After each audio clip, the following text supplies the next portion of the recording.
Hi hello నమస్తే, welcome to my channel. ఎలా ఉన్నారండి? నేనైతే చాలా బాగున్నాను. అసలు ఈ మధ్యకాలంలో నాకు లాంగ్ వీడియోలు చేయడం అస్సలు కుదరడం లేదు. ఇటు డ్యూటీ, అటు పిల్లలు, ఈ మందులో దసరా వచ్చేసింది. మాకు చాలా వర్క్ ఉంటుందండి, అందుకని చెప్పేసి అస్సలు వీలు కావట్లేదు.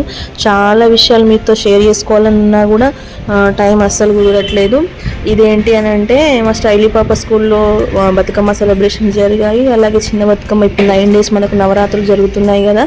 అసలు చాలామంది పిల్లలకు బతుకమ్మను పట్టుకోవాలి, వెళ్ళాలి, చేయాలని ఉంటుంది. కాకపోతే వాళ్ళు క్యారీ చేయడం సరిగా రాదు.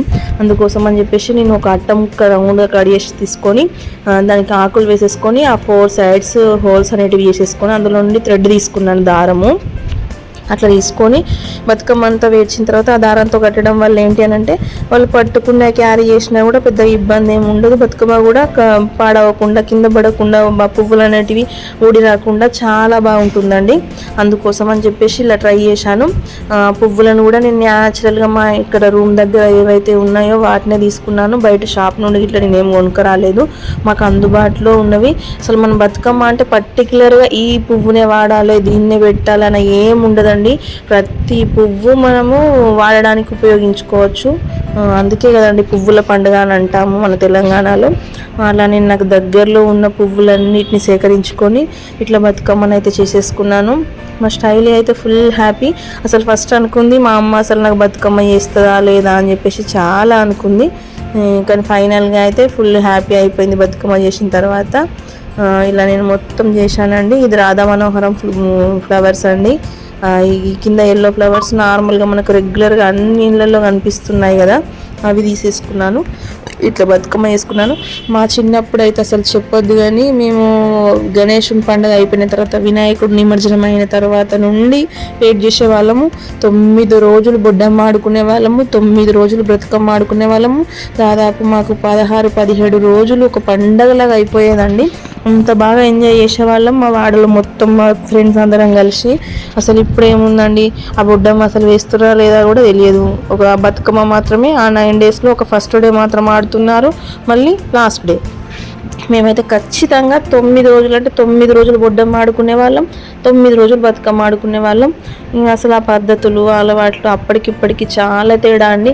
అసలు ఇంకా ముందు రావడం అయితే ఈ బతుకమ్మ కూడా చేస్తారా లేదా అన్నది కూడా అదొక ఫ్యాషన్ లాగా అయిపోయింది తప్పించి, అది ఎందుకోసం పెట్టారు, ఎందుకోసం చేస్తున్నాము అన్న అసలు కనీస అవగాహన పిల్లల్లో లేదు.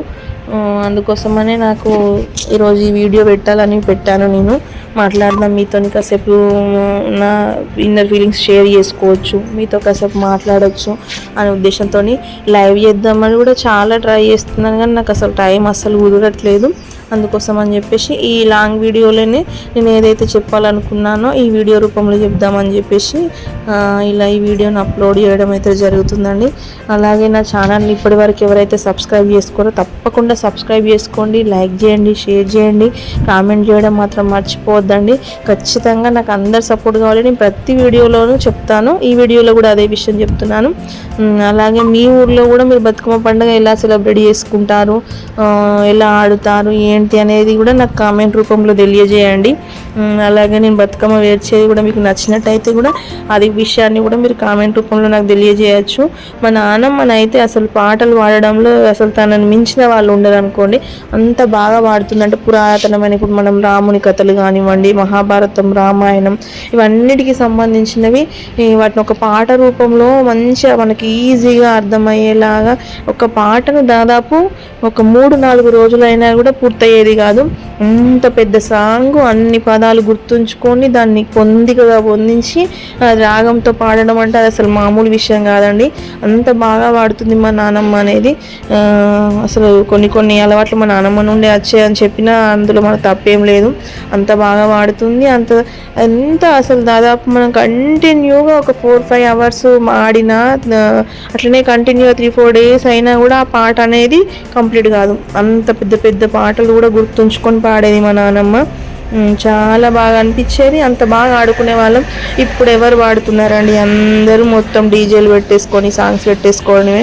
ఓన్గా మనం అప్పుడున్న కష్ట సుఖాలు కానీ, పురాతన కథలు, నీతి కథలు అవన్నీ ఈ పాట రూపంలో వేర్చుకొని మనము ఆడపడుచులు, అక్క చెల్లెలు అందరూ పాడుకునే వాళ్ళు. కానీ ఇప్పుడున్న సొసైటీలో మనకు అంత ఓపిక లేదు, అది ఇష్టపడే వాళ్ళు కూడా లేరు. ఇదే ఈ రకంగానే కల్చర్ నడుస్తుంది, సంస్కృతి అనేది, కాబట్టి ఇప్పుడు ఇదే ఫాలో అవుతున్నారు. కానీ మా చిన్నప్పుడు మాత్రం మేము ఖచ్చితంగా మా చేతులతో చప్పట్లు కొట్టుకుంటూ పాటలు పాడుకుంటూ ఆడుకునే వాళ్ళము. దాదాపు మేము సాయంత్రం టైంలో 4:30-5 గంటలకు స్టార్ట్ చేస్తే రాత్రి 9-10 గంటల వరకు కూడా అలాగే పాడుకుంటూనే ఆడుకునే వాళ్ళము. చాలా బాగా అనిపించేది. అప్పుడు ఫిజికల్గా కూడా మంచిగా ఉండేవాళ్ళం, ఆరోగ్యంగా ఉండేవాళ్ళం. ఆ ఫుడ్, ఆ వాతావరణం అంతా. ఇప్పుడు ఎన్ని ఎక్సర్సైజ్ చేసినా, ఎంత వాకింగ్ చేసినా, ఎంత డైట్ మెయింటైన్ చేసినా అప్పుడున్న ఆహారం వేరు, వాతావరణం వేరు, మనుషులు వేరండి. అప్పటికి ఇప్పటికీ ఇంకా ముఖ్యంగా ఈ కరోనా తర్వాత మనుషుల్లో చాలా మార్పు వచ్చేసింది. ఇమ్యూనిటీ పవర్ అనేది తగ్గిపోయింది. ఊరికనే సిక్ అయిపోతున్నారు జనాలు. కాకపోతే వీలైతే మీకు అసలు టైం ఉంటే అందరూ కలిసి ఒక దగ్గర పాడుకుంటూ ఆడుకుంటే చాలా హెల్తీగా ఉంటుంది ఆ వాతావరణము. మన పాతకాలంలో పద్ధతులు కూడా మర్చిపోకుండా ఉన్నట్టుంటుందండి. అలాగే చూడండి నా బతుకమ్మ ఎలా వచ్చిందో. ఒకవేళ నచ్చినట్టయితే లైక్ చేయండి. సింపుల్గా ఇక నాకు అసలు టైం కూడా లేకుండే, ఒక 10 నిమిషాలలోనే నేను ఇది రెడీ చేసి పాపను రెడీ చేసి స్కూల్కి పంపించేసి మళ్ళీ నేను ఆఫీస్కి రావాలి. అందుకోసం అని చెప్పేసి ఆ ఉన్న దాంట్లోనే తొందరగా ఇలా నాకు తోచినట్టుగా నేను బతుకమ్మను అయితే తయారు చేసేసాను. ఎలా ఉందో కామెంట్ రూపంలో తెలియజేయండి ఫ్రెండ్స్. నచ్చుతుందని అనుకుంటున్నాను. ఇంకా బాగా కూడా వేడ్చవచ్చు. కాకపోతే ఇక నాకు అందుబాటులో ఉన్న దాంట్లో నేను ఈ మాత్రం చేయగలిగిన నాకున్న సమయంలో. చూడండి ఎంత బాగా వచ్చిందో బతుకమ్మ అనేది. మా స్టైల్ పాప ఇలా రెడీ అయిపోయింది బతుకమ్మ కోసం. అస్సలు చాలా హ్యాపీ ఆ బతుకమ్మను పట్టుకొని మొత్తం చాలా ఎంజాయ్ చేసిందని చెప్పొచ్చు. అంత బాగా ఉండే. స్కూల్కి వెళ్ళేటప్పుడు అయితే ఫుల్ హ్యాపీగా పట్టుకొని పోయింది బతుకమ్మను. మీరు కూడా ఎలా వేర్చారో నాకు కామెంట్ రూపంలో తెలియజేయండి ఫ్రెండ్స్. ఖచ్చితంగా నా ఛానల్ని మాత్రం లైక్ చేయండి, షేర్ చేయండి, కామెంట్ చేయండి, సబ్స్క్రైబ్ చేసుకోవడం మాత్రం మర్చిపోవద్దు. మీ సపోర్ట్ మాత్రం నాకు తప్పకుండా కావాలి ఫ్రెండ్స్. తప్పకుండా నాకు సపోర్ట్ చేయండి. ఇంకా మా గల్లీలో కూడా మేము చాలా బాగా ఎక్కువ శాతం మేము పాడుకుంటూనే సెలబ్రేట్ చేసుకున్నాము. ఇక పిల్లల కోసం కొన్ని సాంగ్స్ వేయాల్సి వచ్చింది. చూడండి మా గల్లీలో సెలబ్రేషన్స్ ఎలా చేసుకున్నాము.